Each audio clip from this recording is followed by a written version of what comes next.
Yesterday marks 20 years since then 8-year-old Derrick Engebretson went missing. More than 20 years have passed since the day 8-year-old Derrick Engebretson disappeared without a trace in the dense wilderness of Winema National Forest.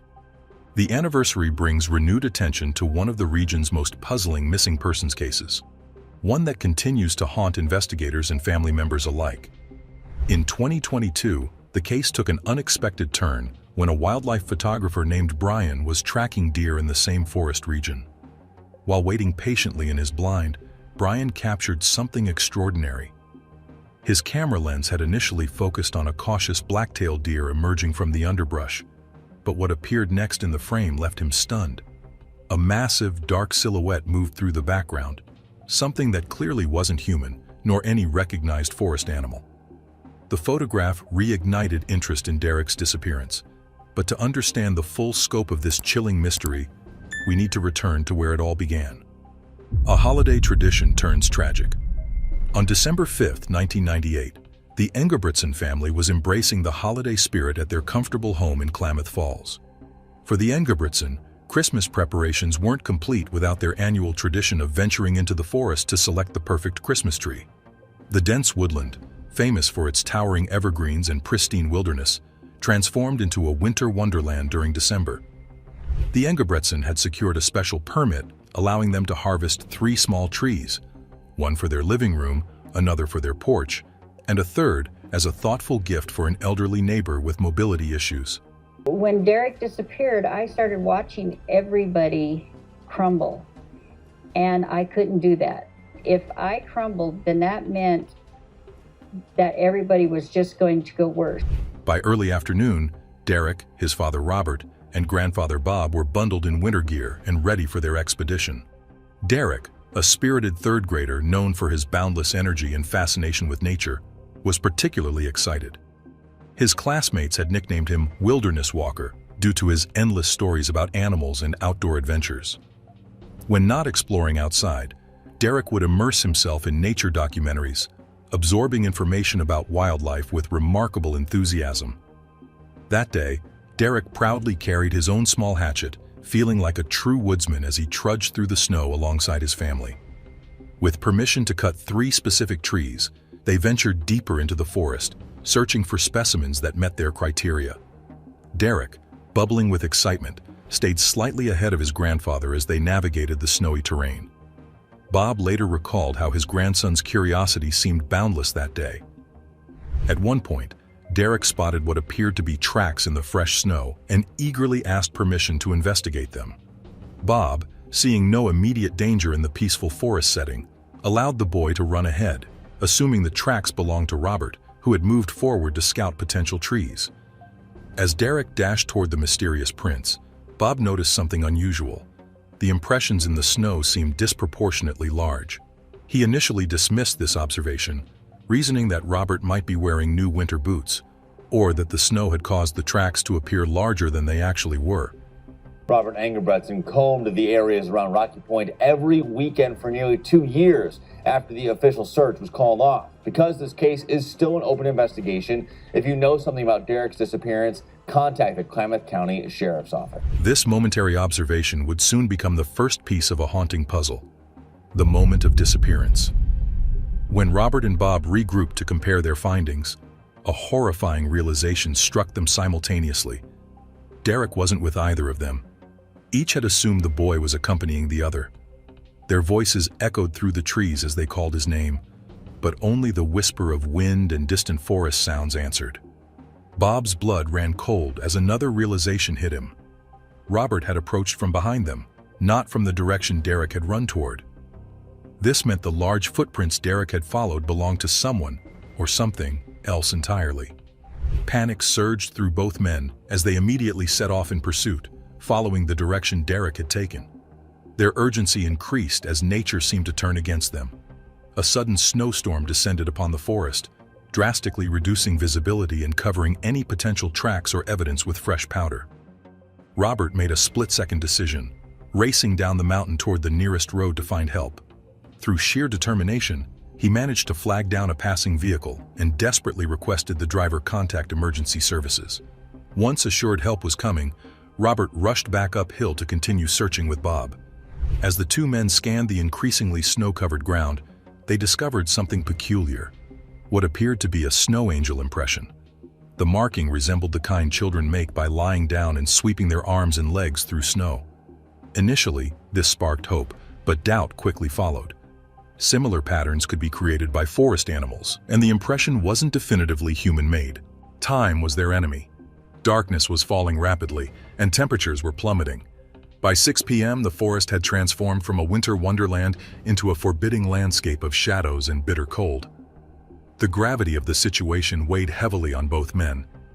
Derrick was somewhere in this vast wilderness, alone and exposed to dangerous conditions. The search intensifies. When authorities arrived, the search operation expanded dramatically.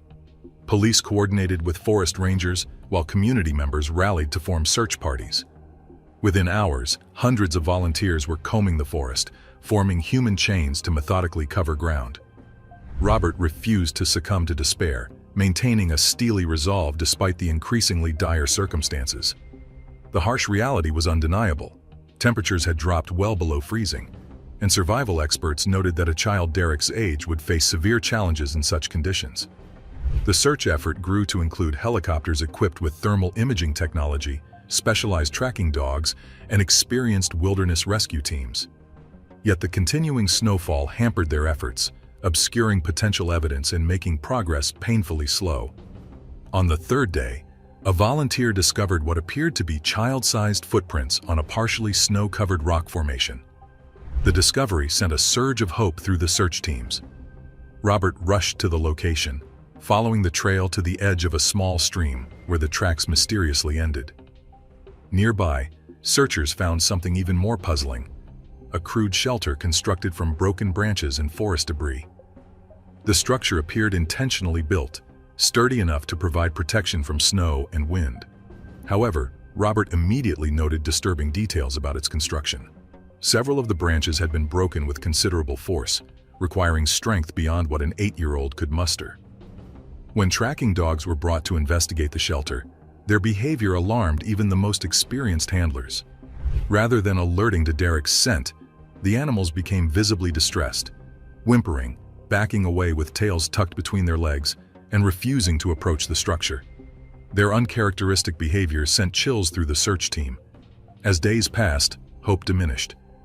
After a week of intensive searching hampered by continuing harsh weather, authorities made the difficult decision to scale back the official operation. The blizzard conditions had created dangerous circumstances for the searchers themselves, and resources were stretched thin. Mysterious discoveries. The Engebretson family refused to accept defeat. They organized independent search efforts, recruiting volunteers, and continuing to comb the forest long after official operations ceased. Their determination was unwavering, driven by the desperate hope that Derrick might still be found alive. Approximately 1 month after Derrick vanished, a volunteer discovered 2 items that reignited interest in the case: a school library bookmark bearing Derrick's elementary school logo, and a distinctive candy wrapper from his favorite brand. Most disturbing was the presence of small blood traces near these items. The location of these discoveries was miles from where Derrick had initially disappeared, raising baffling questions about how he could have traveled so far. Despite this potential breakthrough, the investigation again stalled. No additional evidence emerged to explain the boy's movements or fate. As months stretched into years, various theories circulated about what might have happened that December afternoon.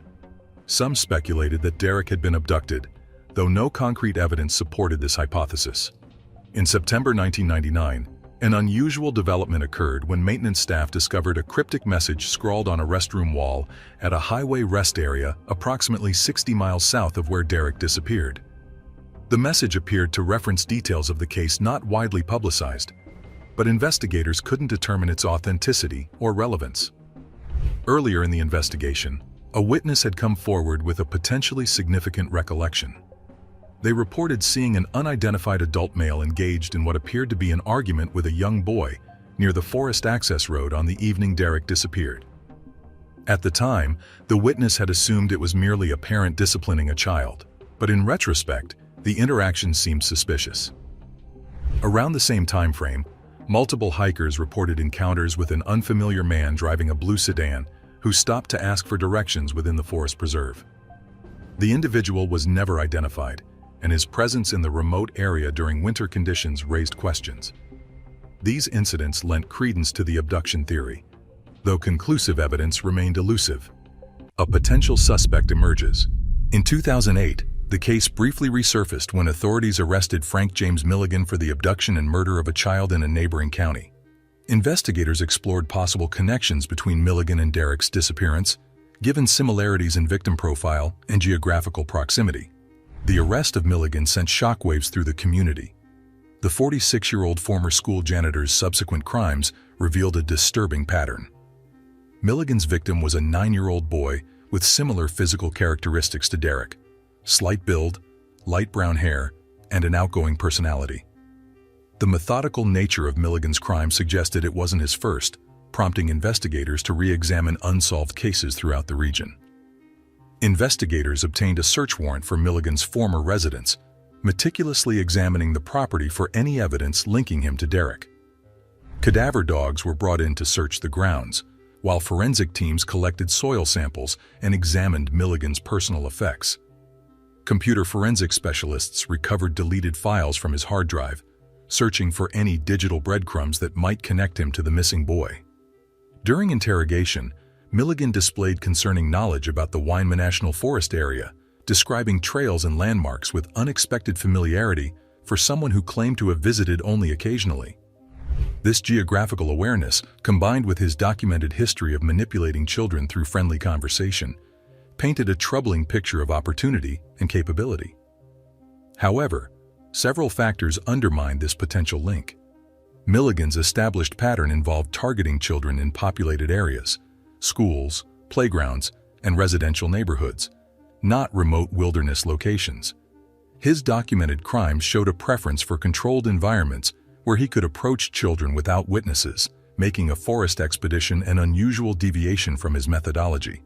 Additionally, the footprints Robert and Bob had observed showed Derrick moving uphill into denser forest, an area someone like Milligan would have little reason to frequent, particularly during harsh winter conditions. The terrain would have been challenging for Milligan, who medical records revealed suffered from chronic knee problems that would have made navigating snowy inclines difficult. Perhaps most significantly, forensic analysis of soil samples from Milligan's vehicle and residence showed no matches to the distinctive mineral composition found in the Winema National Forest sector, where Derrick vanished. The blue fibers recovered from the site where Derrick's bookmark was discovered were tested against Milligan's clothing and vehicle upholstery, yielding no matches. When confronted with photographs of Derrick and details of his disappearance, Milligan's physiological responses, monitored during questioning, didn't indicate recognition or deception. While not conclusive, this further weakened the potential connection.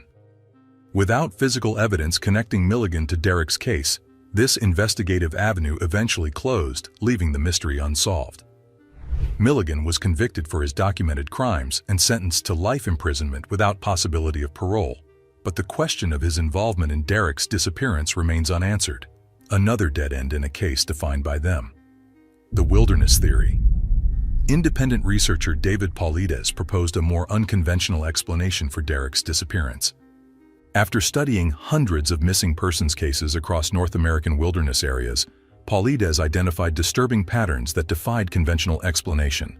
Paulides, a former search and rescue coordinator with 25 years of wilderness experience, began documenting unusual disappearances after retiring from active duty. His methodology was rigorous, compiling official reports, interviewing witnesses and family members, and personally visiting disappearance sites to analyze terrain and conditions. What began as a casual research project evolved into an obsession as disturbing patterns emerged. These aren't typical lost hiker scenarios, Paulides explained in his controversial 2015 publication, Missing 4:11. When an ordinary person becomes lost, they typically follow predictable behaviors. They move downhill, follow water sources, or attempt to retrace their steps. The cases I've documented violate these established patterns in ways that challenge conventional explanation. According to Paulides's research, an unusually high number of people, particularly children, vanish in national forests and wilderness areas each year under mysterious circumstances. These disappearances often share peculiar characteristics. Victims vanish within minutes, despite being in close proximity to others. Tracking dogs behave erratically or refuse to follow scents, and searches yield minimal evidence despite extensive efforts. Paulides identified geographical clusters where disappearances occurred with statistically improbable frequency. The Winema National Forest region ranked third on his list of hotspots, with disappearance rates significantly exceeding national averages when adjusted for visitor numbers. His analysis of Derrick's case noted several red flags that aligned with his identified patterns. The boy's disappearance occurred in a geographical cluster where 5 other unexplained vanishings had been documented within a decade. The tracking dog's unusual behavior at the makeshift shelter matched reactions observed in dozens of similar cases. Most tellingly, the discovery of Derrick's personal items miles from his last known location followed what Paulides termed impossible distance syndrome. Victims' belongings appearing in areas they couldn't reasonably have reached given time constraints and terrain challenges. In Oregon alone, Paulides documented over 400 unsolved wilderness disappearances within a single year, a statistic that seemed statistically improbable and suggested something beyond ordinary explanations. When plotted on topographical maps, these disappearances revealed clustering around specific geological features: granite outcroppings, caves, and areas with unusual electromagnetic readings. Paulides's research drew fierce criticism from conventional law enforcement and search and rescue organizations, who dismissed his findings as selective interpretation of incomplete data. Critics pointed to the lack of peer review and his tendency to exclude cases with common explanations from his analysis. Nevertheless, his work resonated with families of missing persons who felt conventional investigations had failed to address the truly bizarre aspects of their loved ones' disappearances. The Engebretson family, initially skeptical, became more receptive to Paulides's theories as traditional explanations failed to account for the peculiarities surrounding Derrick's case. Paulides's most controversial assertion involved what he termed predator theory, the possibility that an unknown entity, whether human, animal, or something else entirely, might be responsible for these clustered disappearances. He pointed to indigenous folklore across North America that contained warnings about specific wilderness areas and creatures that took people, particularly children. The cryptid connection. In 2023, social media discussions about Derrick's disappearance gained momentum after Brian's 2022 photograph circulated online. Internet forums buzzed with theories about potential connections between the mysterious figure captured in the image and the decades-old missing child case. One particularly detailed theory suggested that certain cryptid creatures, unverified animals like Bigfoot, might deliberately target children using simple lures. According to this speculation, such creatures might use objects like arranged sticks or unusual formations, like the snow angel found near Derrick's disappearance site, to capture a child's curiosity before taking them. Brian's account of his 2022 forest encounter added fuel to these theories. He described witnessing what appeared to be calculated hunting behavior from the unidentified creature in his photograph. According to Brian, the entity had strategically placed berries in a pattern that attracted a deer before ambushing it with remarkable precision. During a separate expedition, Brian claimed to have discovered the remains of a deer that had been killed in a manner defying natural explanation, its head completely removed with a degree of force that exceeded capabilities of known predators. The clinical precision combined with extraordinary strength suggested something beyond conventional wildlife. These accounts, while unverified, resonated with those who believed Derrick might have encountered something similar, a creature capable of luring a curious child away from safety before disappearing into the vast wilderness. Supporters of this theory pointed to the unusual footprints Derrick had followed, the strange shelter construction requiring significant strength, and the inexplicable behavior of the tracking dogs as potential evidence supporting their claims. They suggested that Oregon's expansive forests, with thousands of unexplored acres, could easily conceal such creatures from human detection.